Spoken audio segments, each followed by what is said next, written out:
Hi friends, welcome to Mujahiro FX. நம்மளோட YouTube சேனல்ல நம்ம இன்னைக்கு பார்க்க போற வீடியோ வந்து நம்ம ஒரு இண்டிகேட்டர்ஸ் வீடியோ வந்து போட்டிருந்தோம். நம்ம இதுவரைக்குமே வந்து டோட்டலா 3 இண்டிகேட்டர்ஸ் வீடியோஸ் போட்டிருக்கோம். ஒன்று வந்து போலிங்கர் பேண்ட், அது வந்து ஜஸ்ட் நம்ம ஒரு இண்டிகேட்டர் மாதிரி தான் யூஸ் பண்ணுவோம். ஓகேவா, அது எந்த ஒரு இன்ஸ்ட்ரக்ஷனும் கொடுக்காது. பட் நம்மளுடைய கேண்டில் கன்ஃபர்மேஷனை வச்சு நம்ம அதை வந்து ட்ரேட் பண்ண முடியும் அப்படின்னு சொல்லி கொடுத்துருந்தேன். அதுக்கு அடுத்ததாக பார்த்தீங்கன்னு சொன்னால் நம்ம நேற்றும் வந்து நாளாக போட்ட ஒரு வீடியோ ஒன்று இருக்குது. அதுவும் வந்து ஒரு செட்டப் ஒன்று, ஒரு 3 இண்டிகேட்டர்ஸ் வச்சு செட்டப் ஒன்று பண்ணியிருக்கோம். ஸோ அந்த வீடியோ அதுக்கு முதல் வந்து போட்டது தான் இந்த வீடியோ. ஓகேவா, த பெஸ்ட் இண்டிகேட்டர் அப்படின்னு சொல்லிட்டு நம்ம ஒரு இண்டிகேட்டர் வீடியோ வந்து போட்டிருந்தோம். ஸோ அந்த இண்டிகேட்டர் தான் நம்ம இப்போ பார்த்துட்டு இந்த செட்டப். ஓகே, இந்த வீடியோ வந்து நான் மேக் பண்ணுறதுக்கான ரீசன் என்னன்னு கேட்டால், எனக்கு இந்த இண்டிகேட்டர் வந்து ரொம்பவே வந்து ஹெல்ப் பண்ணியிருக்குது. ட்ரேட் பண்ணி ப்ரொஃபிட் பண்ணதுக்கு மட்டும் இல்லாமல் என்னுடைய சேனலை வந்து க்ரோ பண்ணுறதுக்கு வந்து ரொம்பவே ஹெல்ப்ஃபுல்லான ஒரு விஷயமா இது அமைஞ்சிருச்சு. ஓகேவா, ஸோ இதுதான் அந்த த பெஸ்ட் இண்டிகேட்டர் அப்படின்னு சொல்லி போட்டது பாருங்கள். எனக்கு ஜஸ்ட் போனது 74 வியூஸ் தான்.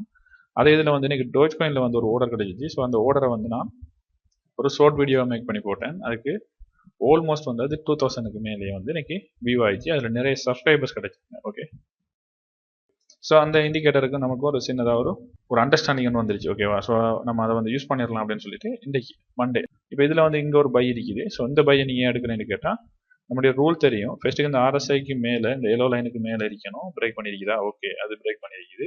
அடுத்த பை காமிக்கணும். பை காமிக்குதா? இங்கே வரக்கூடிய இந்த மூவிங் எவரேஜ் மாதிரி ஒரு ஆப்ஷன் இருக்கு இல்லையா? ஸோ இந்த ஆப்ஷன் வந்து நமக்கு இங்கே கிரீன் கலராக இருந்தால் மட்டும்தான் நம்ம அந்த ட்ரேட் எடுக்கணும். ஸோ அதனால இந்த ட்ரேட் வந்து எடுக்கல. ஓகே, நெக்ஸ்ட் இந்த செல். ஸோ இந்த செல்லில் பார்த்தீங்க அப்படின்னு சொன்னால் இங்கே வந்து அது பிரேக் பண்ணலை, அதுவும் வந்து நமக்கு இன்வெலிட். ஓகே, நெக்ஸ்ட்டு இந்த ட்ரேடு. ஓகே, இந்த ட்ரேட் வந்து என்னுடைய ஃபர்ஸ்ட் ட்ரேட் இன்னைக்கு. ஸோ பார்த்தீங்க அப்படின்னு சொன்னால் இதுக்கு வந்து ரேஷியோ பாருங்கள், only 1. ஓகேவா, நமக்கு லொஸ் வந்து போனாலும் அந்த சேமாக வந்து அந்த 36 பிப்ஸ் அண்டு டேக் ப்ராஃபிட் வந்தாலும் 36 பிப்ஸ். ஓகே, கால்குலேஷனில் வந்து ஒரு 38 அப்படின்னு சொல்லி கொடுத்துருக்கிறேன். இதுதான் நம்மளுடைய என்ட்ரி பாயிண்ட்.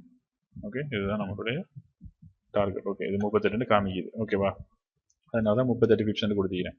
அடுத்ததான் இங்கே இருக்கக்கூடிய செல். ஸோ இந்த செல் வந்து இந்த கேண்டில். ஓகே, ஸோ அதுவும் சேம் ப்ராப்ளம் இங்கே இருந்த மாதிரி இந்த இடம் வந்துட்டு க்ரீனில் இருக்குது. ஸோ அதனாலே வந்துட்டு அது இன்வெலிட். அகைன் இங்கேயும் வந்து RSI வந்து பிரேக் பண்ணலை, அதனால அந்த செல் நான் எடுக்கலை. ஓகே, எனக்கு அடுத்ததாக வந்து ஒரு ஆப்பர்ச்சுனிட்டி கிடைச்சி அப்படின்னு கேட்டால் இந்த இண்டிகேட்டரை வச்சு எனக்கு இங்கே இருக்கிற இந்த எடுத்த டார்கெட்டை வச்சு நான் என்ட்ரி ஆகக்கூடிய மாதிரி எனக்கு ஒரு ஆர்டர் ஒன்று கிடைச்சிச்சு. ஸோ அந்த ஆர்டரை பார்த்தீங்க அப்படின்னு சொன்னால் இங்கே பார்த்தாலே தெரியும், இந்த ஸ்டார்ட் ஆகின க்ரீனும் அதுதான். ஓகே, நான் இங்கே வைக்கிறேன். அந்த கேண்டில் ஸ்டார்ட் ஆகின அந்த மூவிங் எவரேஜ் மைண்ட் வரும்னு சொன்னேன் இல்லையா மிட்டில். ஸோ அது ஸ்டார்ட் ஆகினது க்ரீன் அண்ட் இந்த எல்லோ லைனை பிரேக் பண்ணது அப்போ தான் அந்த கேண்டில் வந்தோடனே பை சொன்னிச்சு. ஸோ அந்த ஆர்டரை வந்து பிளேஸ் பண்ணிவிட்டு ஜஸ்ட் வந்து ஸ்டாப் லாஸையும் வச்சுட்டு விட்டேன்.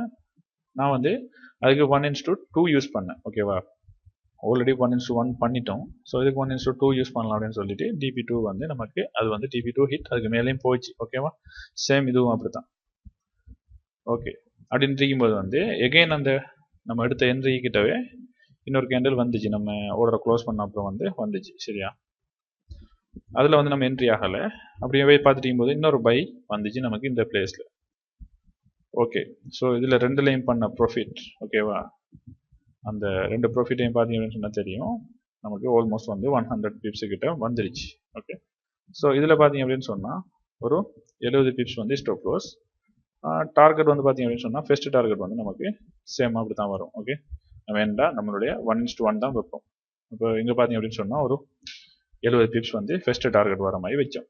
ஸோ DP1 ஹிட் ஆகிடுச்சு. நமக்கு DP1 ஹிட் ஆனது வந்து என்ன பண்ண அப்படின்னு சொன்னால் இதுதான் நம்மளுடைய என்ட்ரி பாயிண்ட். ஸோ ஸ்டாப் லாஸை வந்து என்ட்ரி பாயிண்ட்டுக்கு வச்சுட்டு DP3 வரைக்கும் ரன் ஆக விட்டேன். ஸோ எனக்கு DP3 வந்து ஹிட். ஸோ இந்த இண்டிகேட்டர் வந்து பெர்ஃபெக்டாக வந்து பிரேக் ஆகுது. ஓகே, ஆனால் நம்ம எல்லா டைமுக்கும் வந்து யூஸ் பண்ண முடியாது. அண்ட் அதில் ரூலை நம்ம விட்டுட்டு நம்ம யூஸ் பண்ண போனோம் அப்படின்னு சொன்னால் நமக்கு வந்து ப்ராப்ளம். இப்போ இங்கே பாருங்கள் செல் காமிச்சிருக்குது இந்த இடத்துல. சரியா, பட் நான் இங்கே கீழே பார்த்தீங்க அப்படின்னு சொன்னால் RSI வந்து பெர்ஃபெக்டாக காட்டியிருக்குது, பிரேக் பண்ணி காட்டலை. ஸோ பிரேக் பண்ணி காட்டாத வரைக்கும் நம்ம என்ன பண்ண முடியாது, செல் எடுக்க முடியாது. இந்த ட்ரேடை வந்து நான் கன்ஃபார்ம் எடுத்தது, இந்த பை ரெண்டு கன்ஃபார்ம் எடுத்ததுக்கான ரீசன் என்னன்னா நம்மளுடைய லாஸ்ட் வீக்லி அனலைசஸை பார்த்தா தெரியும், இந்த இடத்த சப்போர்ட்டுக்கு வந்து மார்க்கெட் ரிட்டர்ன் ஆகிறத வந்து அழகாக வந்து மார்க்கெட் காமிச்சிச்சு. ஸோ அதனால தான் இந்த ட்ரேட் ரெண்டு எடுத்தேன்.